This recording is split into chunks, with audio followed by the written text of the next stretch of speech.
서울의 강남구, 저녁 7시 반 유명 버거 체인점 매장은 고객들로 북적였다. 하리는 카운터 뒤에서 주문을 받고 계산하며 미소를 유지하려 애썼다. 28살의 그녀는 이 알바를 시작한 지 반년이 넘었다. 대학 졸업 후 안정된 일자리를 찾지 못해 선택한 길이었다. 하지만 오늘은 평소와 완전히 달랐다. 그녀의 연인 다혜가 퇴근 후 매장에 들르기로 했다. 둘은 2년째 비밀 연애 중이었다. 한국 사회에서 여자끼리 사귀는 것은 여전히 큰 위험을 동반했다. 부모님, 친구들, 심지어 직장 동료들까지 알면 어떤 일이 벌어질지 알 수 없었다. 하리는 다혜를 생각할 때마다 가슴이 따뜻해지면서도 동시에 불안이 스쳤다. 다혜는 26살 회사원으로 밝고 당찬 성격이었지만 가족에게는 아직 아무 말도 하지 못했다. 하린 씨, 이 주문 확인해봐. 동료가 속으로 속삭였다. 하리는 고개를 끄덕였다. 그런데 갑자기 매니저 김 과장의 날카로운 목소리가 매장을 울렸다. 야, 하린. 너 또 실수했어? 고객이 불만이라고 전화 왔어. 너 같은 애가 왜 여기서 일하는 거야? 하리는 깜짝 놀라 고개를 들었다. 김 과장은 40대 중반의 남자로 항상 고압적이고 트집을 잘 잡는 사람이었다. 오늘은 특히 심했다. 그는 카운터를 넘어 하린 앞으로 다가와 큰 소리로 말했다. 너 여자친구랑 사귄다는 소문이 돌던데? 그런 변태 같은 짓거리로 우리 매장 이미지 망치지 마. 당장 나가. 매장 안이 순간 정적에 휩싸였다. 고객들의 시선이 모두 하린에게 쏠렸다. 어떤 사람은 휴대폰을 들어 촬영하기 시작했고 다른 사람들은 수군거리며 바라보았다. 하린의 얼굴이 새하얗게 질렸다. 어떻게 알았을까? 최근 다혜가 매장에 몇 번 온 것을 누군가 본 모양이었다.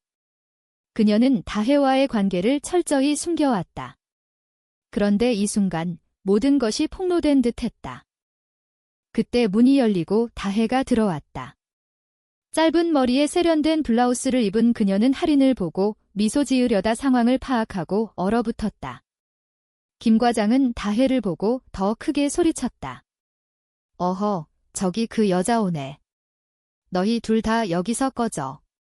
이런 곳에서 그런 추잡한 관계 맺지 마. 고객들 앞에서 창피하게. 하리는 몸이 떨렸다. 수치심이 목까지 차올랐고 동시에 뜨거운 분노가 치밀었다. 그녀는 평생 가족의 기대를 저버리지 않으려 애써왔다. 아버지는 공무원으로 퇴직한 후에도 엄격한 원칙을 강조했고 어머니는 딸은 결혼해서 가정을 꾸려야 한다고 늘 말씀하셨다. 하리는 대학 때부터 자신의 마음을 숨기며 살아왔다. 친구들과의 모임에서 남자 이야기를 할 때마다 어색하게 웃어야 했고 명절 때마다 결혼 압박을 견뎌야 했다. 그런데 지금 이 공개적인 모욕은 그녀의 모든 방어를 무너뜨렸다.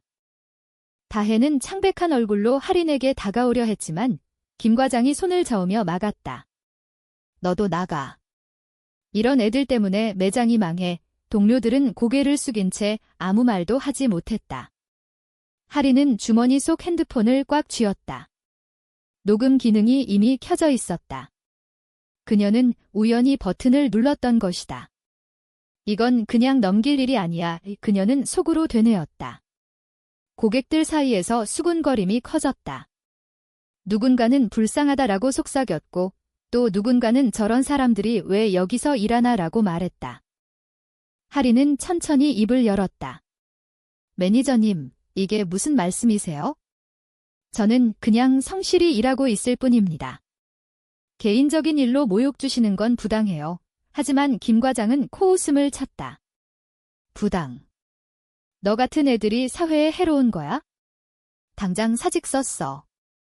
안 그러면 해고할 거야? 그날 밤, 하린과 다혜는 매장을 나와 근처 카페로 들어갔다. 다혜는 울면서 말했다. 미안해, 내가 자주 와서. 내가 조심했어야 했는데 하린은 다혜의 손을 잡았다. 아니야. 이건 매니저 잘못이야. 나 때문에 내가 피해볼까 봐 걱정돼. 다혜는 고개를 저었다. 하지만 소송 같은 건 우리 둘 다 위험해질 수 있어? 가족들이 알면 어떻게 해? 하리는 창밖을 바라보았다. 서울의 네온 사인이 번쩍였다. 그녀는 오랜 시간 숨겨온 자신을 떠올렸다. 대학 시절 처음 다혜를 만난 날, 도서관에서 우연히 책을 같이 본 후 나눈 대화. 그때부터 둘은 서로를 이해하고 지지해주는 유일한 사람이 되었다. 하지만 그 사랑은 항상 그림자 속에 있었다. 이제 그 그림자가 드러난 순간 하리는 선택해야 했다. 참고 넘기거나 맞서 싸우거나. 집으로 돌아온 하리는 녹음 파일을 다시 들었다. 매니저의 모욕적인 말들이 선명하게 녹음되어 있었다. 그녀는 변호사 사무실 홈페이지를 검색하기 시작했다. 더 이상 참지 않겠어. 그 결정은 그녀의 인생을 완전히 바꿀 터였다. 다음 날 아침, 하리는 매장에 사직서를 제출하지 않았다. 대신 노동청과 인권위원회에 신고를 준비했다. 동료 한 명이 몰래 연락해왔다. 하리나, 조심해. 매니저가 너를 해고하려고 난리야. 하리는 감사하다고 답했지만 마음속으로는 이미 전쟁을 시작한 기분이었다. 그녀는 다혜에게 전화했다. 나 소송할 생각이야. 너는 어떻게 생각해? 다혜의 목소리는 떨렸다. 하리나. 정말 할 거야? 우리 인생이 어떻게 될지 몰라. 하리는 대답했다. 그래서 더 해야 해. 이 모욕을 그냥 삼키면 나는 평생 후회할 거야. 이 결정은 단순한 복수가 아니었다. 그것은 자신을 지키기 위한, 그리고 비슷한 처지의 사람들을 위한 싸움이었다. 하지만 그 싸움의 대가는 아직 하린도 예상하지 못했다. 하린의 결정은 다혜를 불안하게 만들었다. 다음 주 내내 둘은 밤늦게까지 이야기를 나누었다. 다혜의 원룸에서 창문을 닫고 불을 낮춘 채 다혜는 회사에서 승진을 앞두고 있었다. 만약 이 일이 알려지면 나도 피해를 볼 수 있어? 상사들이 LGBT를 어떻게 보는지는 알잖아. 하리는 이해하면서도 서운했다. 그럼 내가 혼자 싸우라는 거야. 다혜는 눈물을 글썽이며 말했다. 그런 뜻이 아니야. 그냥 무서워. 내가 다치면 나도 못 견뎌. 하리는 다혜를 안았다. 둘의 관계는 항상 이런 긴장 속에 있었다. 사랑하지만 세상이 허락하지 않는 사랑. 하리는 다혜를 처음 만난 순간을 떠올렸다. 대학 동아리 모임에서 다혜가 조용히 책을 읽는 모습이 인상적이었다. 그 후 커피를 마시며 나눈 대화에서 둘은 서로의 외로움을 발견했다. 나도 여자 좋아해. 다혜가 먼저 고백했을 때 하리는 울었다. 그때부터 둘은 서로의 유일한 안식처가 되었다. 하지만 이제 그 안식처가 위협받고 있었다. 하리는 변호사를 만났다. 젊은 여성 변호사 이 선생은 녹음 파일을 듣고 고개를 끄덕였다. 이건 명백한 직장 내 괴롭힘과 성적 지향에 대한 차별입니다. 소송할 근거가 충분해요. 하지만 한국 사회에서 이런 사건은 쉽지 않아요. 증인 확보와 여론이 중요합니다. 하리는 고개를 끄덕였다. 저는 각오됐어요. 소식이 가족에게 알려진 것은 예상보다 빨랐다. 하린의 어머니가 동네 지인에게서 전화를 받았다. 너 매장에서 큰일 났다며? 매니저가 너를 여자친구 때문에 해고하려 한다고. 어머니의 목소리는 떨렸다. 하린은 전화기를 쥔 손에 힘을 주었다. 엄마, 그건. 어머니는 울부짖었다. 내가 정말 그런 거니? 여자랑. 어떻게 내 아버지께 말씀드려? 우리 집안이 어떻게 되려고. 아버지는 더 심했다. 버스에서 내려 집으로 오자마자 하린을 불렀다. 너 미쳤니? 그런 소문이 돌면 결혼은 어떻게 하고 동생들은 어떻게 보나. 당장 그만두고 사과해. 하린은 눈물을 참으며 말했다. 아빠, 저는 잘못한 게 없어요. 매니저가 저를 모욕했어요. 아버지는 주먹을 쥐었다. 모욕. 내가 먼저 그런 길을 택했잖아. 집에서 나가. 하리는 그날 밤 짐을 싸서 다혜의 집으로 갔다. 다혜는 그녀를 안으며 울었다. 미안해. 내가 더 강했어야 했는데 하리는 말했다. 이제 시작이야. 포기하지 않을 거야. 하지만 마음속으로는 두려움이 커졌다. 가족을 잃는다는 것은 한국에서 특히 큰 상실이었다. 명절, 생일, 모든 것이 사라질 수 있었다. 동료들 사이에서도 소문이 퍼졌다. 일부는 할인을 지지했지만 대부분은 거리를 두었다. 괜히 엮이기 싫어 한 동료가 카톡으로 말했다. 할인은 상처받았지만 이해했다. 한국 사회에서 다름은 쉽게 고립을 가져왔다. 할인은 인권단체에 연락했다. 그들은 그녀의 이야기를 듣고 지원을 약속했다. 이런 사건이 많아요. 하지만 용기 내는 사람이 적죠. 할인은 그 말을 듣고 더 단단해졌다. 그녀는 다혜에게 말했다. 너는 회사 생활 계속해. 내가 혼자 버틸게. 다혜는 고개를 저었다. 아니, 같이 할게. 너 혼자 싸우게 할 수 없어. 그렇게 둘은 함께 변호사 사무실을 찾았다. 소송 준비가 시작되었다. 증거 수집, 증인 확보, 언론 제보까지. 하지만 과정은 고통스러웠다. 할인은 밤마다 악몽을 꾸었다. 매니저의 목소리가, 가족의 실망 어린 눈빛이 반복되었다. 한 달 후, 소송장이 매니저와 회사에 전달되었다. 김 과장은 화가 나서 전화를 걸어왔다. 너 미쳤어. 이걸로 끝날 것 같아. 할인은 차분하게 답했다. 네, 끝날 때까지 할 거예요. 그 순간 그녀는 자신이 변하고 있음을 느꼈다. 예전의 순한 할인이 아니었다. 소송이 본격화되면서 할인의 일상이 바뀌었다. 그녀는 새로운 알바를 구했지만 이전 매장의 소문 때문에 쉽게 받아주지 않았다. 다혜의 집에서 지내며 매일 변호사와 미팅을 했다.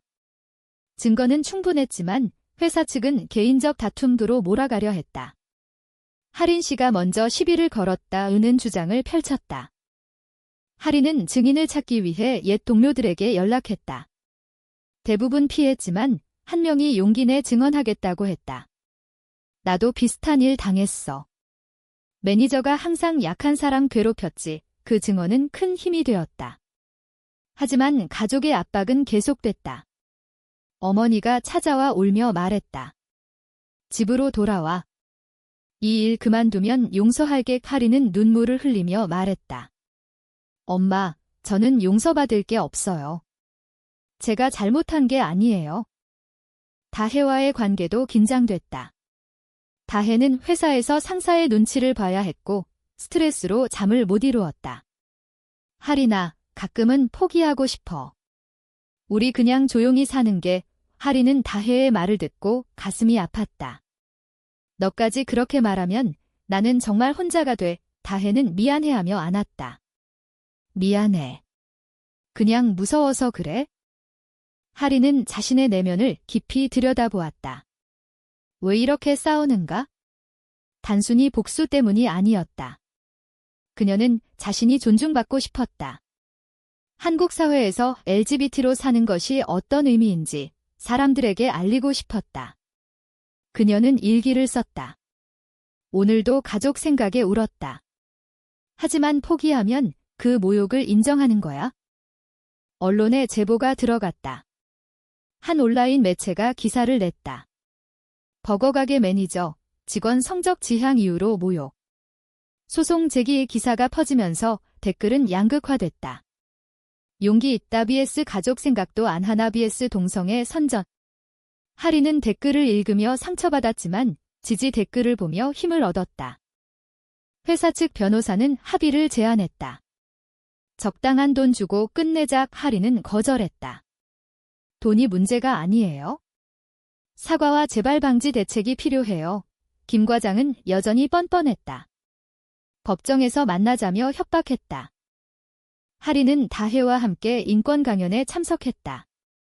그곳에서 비슷한 경험을 한 사람들을 만났다. 너처럼 싸운 사람이 많아? 혼자가 아니야. 그 말은 할인에게 큰 위로가 되었다.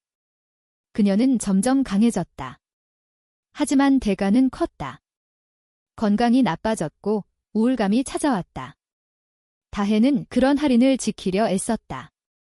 너무 무리하지 마, 내가 있어? 법정 날짜가 잡혔다. 할인은 거울 앞에서 자신의 얼굴을 보았다. 예전보다 날카로워진 눈빛. 이제 물러설 수 없어. 그녀는 다혜의 손을 잡고 법정으로 향했다. 법정은 긴장으로 가득했다. 할인은 증인석에 서서 사건을 설명했다. 매니저님은 제 성적 지향을 이유로 공개적으로 모욕했습니다. 그로 인해 저는 정신적 고통을 겪었고 직장을 잃었습니다. 변호사는 녹음 파일을 재생했다. 매니저의 목소리가 법정에 울렸다. 청중들은 웅성거렸다. 회사 측 변호사는 개인적 감정 충돌지라고 주장했다. 김 과장은 증인석에서 그냥 화가 나서 한 말지라고 변명했다. 하지만 증인 동료의 증언이 결정적이었다. 매니저는 평소에도 약한 직원을 괴롭혔습니다. 할인 씨가 LGBT라는 소문을 듣고 더 심하게 했어요. 다혜도 증인으로 나섰다. 그녀는 떨리는 목소리로 말했다. 저는 할인의 연인입니다. 그날 매장에 간 것은 그냥 데리러 간 것뿐이었어요. 매니저의 말 때문에 둘 다 큰 상처를 받았습니다. 법정에서 관계를 공개하는 순간 다혜의 얼굴은 창백했다. 하지만 할인을 바라보는 눈빛은 단호했다. 미디어가 몰려들었다. 기사 제목은 버거가게 LGBT 차별 소송, 피해자 증언. 온라인에서는 논란이 커졌다. 일부 보수단체는 반대 시위를 했고 진보단체는 지지 집회를 열었다. 할인의 가족은 연락을 완전히 끊었다. 동생만 몰래 메시지를 보냈다. 누나, 힘내. 나도 이해해. 할인은 그 메시지에 울었다. 가족을 잃는 아픔은 예상보다 컸다. 하지만 포기할 수 없었다. 재판은 여러 차례 이어졌다. 회사 측은 압력을 넣으려 했지만 할인은 버텼다. 다혜는 회사에서 눈총을 받았지만 할인을 응원했다. 너 때문에 나도 용기 생겼어. 고비는 김 과장의 최후 변론이었다. 그는 사회 질서를 해치는 행동이라고 말했다. 할인은 그 말을 듣고 분노했다. 하지만 변호사의 반박으로 상황이 역전됐다. 판사는 성적 지향에 따른 차별은 용납될 수 없다고 지적했다. 재판 후 할인과 다혜는 피곤한 몸으로 집으로 돌아왔다. 다혜가 말했다. 이제 끝이 보이네. 할인은 고개를 끄덕였지만 마음은 복잡했다. 승소할지 패소할지, 그리고 그 후에 어떤 삶이 기다릴지. 판결날, 법정은 조용했다. 판사는 회사와 매니저에게 손해배상과 사과를 명령했다. 직장 내 괴롭힘과 차별이 명백하다. 할인은 눈물을 흘렸다. 승소였다. 김 과장은 해고됐고 회사는 재발 방지 교육을 약속했다. 언론은 LGBT 권리 승소 사례로 보도했다. 하지만 대가는 컸다. 할인은 가족과 완전히 연을 끊었다. 어머니는 마지막 전화에서 너는 더 이상 우리 딸이 아니다라고 말했다. 할인은 그 말을 듣고 며칠 동안 먹지 못했다. 다혜도 회사에서 압박을 받아 퇴사했다. 둘은 새로운 시작을 위해 작은 카페를 열었다. 시간이 지나면서 할인은 변했다. 그녀는 인권 활동에 참여하며 다른 피해자들을 도왔다. 다혜와의 관계는 더 단단해졌다. 하지만 상처는 남았다. 명절이 되면 가족 생각에 가슴이 아팠다. 할인은 창밖을 바라보며 생각했다. 모든 것을 잃었지만 진정한 나를 찾았어. 이 싸움은 단순한 복수가 아니었다. 그것은 자신을 인정하고 세상을 조금이라도 바꾸려는 노력이었다. 할인은 다혜에게 말했다. 고마워. 내가 있어서 버틸 수 있었어. 다혜는 미소 지었다. 우리 함께라면 괜찮아. 할인의 선택은 많은 논란을 불러일으켰다. 일부는 그녀를 영웅으로, 일부는 이기적이라고 했다. 하지만 그녀는 후회하지 않았다. 당신은 할인의 선택이 옳았다고 생각하나요? 아니면 가족과 사회의 평화를 위해 침묵하는 것이 더 나았을까요?